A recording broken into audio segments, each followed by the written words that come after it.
stop. A family shop. Think Thayer. Come on, let's get rolling. Come on, let's get moving. Think Thayer.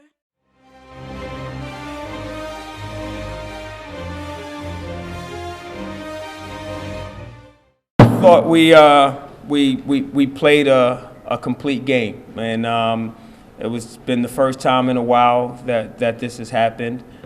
We focused all on the defense today. It wasn't about the offense. The main thing we spoke about in the locker room was the defense, and that was the difference in the game for us today, was the defense. Will you talk a little bit about what things you guys did different defensively in the second half, especially late when you were getting the stops? The main thing we did was we fought Campbell more. I thought in the first half he had way too many easy looks, and he had too many clean looks where he was right at the basket, clean threes. It's one thing to tell your guys that because he didn't shoot any in the first game down in Athens, and you tell him, hey, he's shooting the ball extremely well. We got to be able to guard him at the three-point line.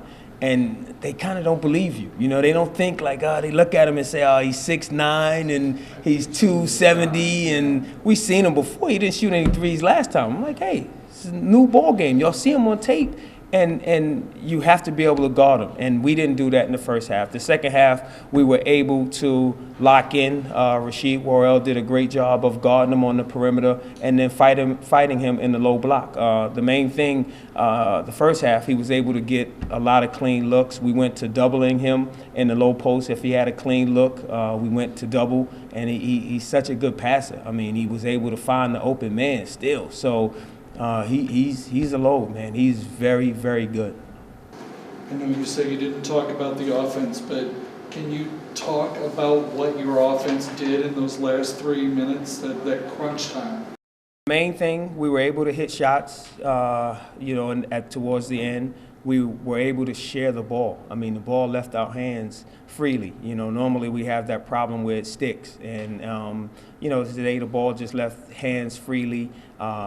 We were able to hit our free throws. That was big. I thought against Western, that was the one thing that lost the game for us, was the free throws towards the end. I think we were 15 for 32. So in trying to win that game, we lost it at the free throw line. As we spoke about before, it was always something that popped up and beat you.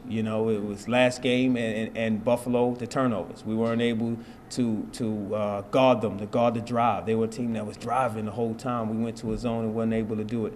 So today, I thought it was complete. We followed the game plan, and we came out with the victory. Will you talk a little bit about fighting through that first half where, they've scored a bunch of baskets to start the game, they've got a lead on you, they're shooting so well that there's a danger of losing contact with them, you know what I mean? And what did it take for you guys to stick with them? The one thing about Ohio is the way they shoot. They shoot a lot of threes, and if they're hitting, they'll continue to shoot. If they're missing, they'll continue to shoot. So that was the thing. I told our guys they're going to continue to shoot. We got to do a better job of contesting those shots, and we have to rebound and try to get out in transition, which we did. And, they hit some tough ones, and then they started to miss those same shots. So, and that was we were able to get back into the game. The main thing was being able to contain Campbell a little bit, and I thought he had 19 or 20 at halftime, and then he finishes with 29, so he gets 10 in the second half. And that was the key to the game for us. Simmons got loose in the second half, but he's a very good point guard as well. So they have a very good team. So they'll do well moving forward. Will you talk a little bit about the situation with the changes in the starting lineup and what prompted that? For us, we have academic standards that we follow here at Bowling Green, especially with our men's basketball program that I hold in high regards. And they have to take care of business, and that's going to class, that's being on time, that's going to study hall, that's meeting with professors and whatever else you have to do. You have to take care of business, and that was the that was the reason for the change in the starting lineup, is just the academics. I want to have the full experience here at Bowling Green. You know, it's not just athletics, we're academics as well. So that was the change in the starting lineup, and I don't think that'll happen again, because they got the message loud and clear with the change in the starting lineup, but also with the run yesterday. I don't think they want to do that again. So I think we're pretty good and set on that. Give us an idea of the distance run yesterday? You can ask the guys next time you talk to them. I lost count. I don't think I'm gonna. What's the situation with Malik? Malik was a part of that academics, and this was, you got different levels of it, and he was at another level. So, do you expect that he'll be back in He'll be back. on in Friday? Yes. Okay. And would you speak about the situation with Josh Gomez? Josh wanted to focus more on his academics. He felt, not getting the playing time that he wanted, and I'd rather focus on my academics, and that was the reason why Josh is no longer with us. Okay, so with all of this going on in the academics and knowing that you come in with a 7-game losing streak, I mean, I expected a smile a mile wide. Is there some point where you're going to smile about this? Here it is. It's the smile right there. I'll put my game face on for that one. But, the guys worked hard and fought hard, and my main thing is let's do it the right way. And that's the reason. It didn't matter winning or losing. We could have been on a 7-game winning streak. It would have been the same thing, and we could have been playing for first place right now, and they still would not have started. I mean, we have to do it the right way, and I'm big on doing it the right way, because that's all I know.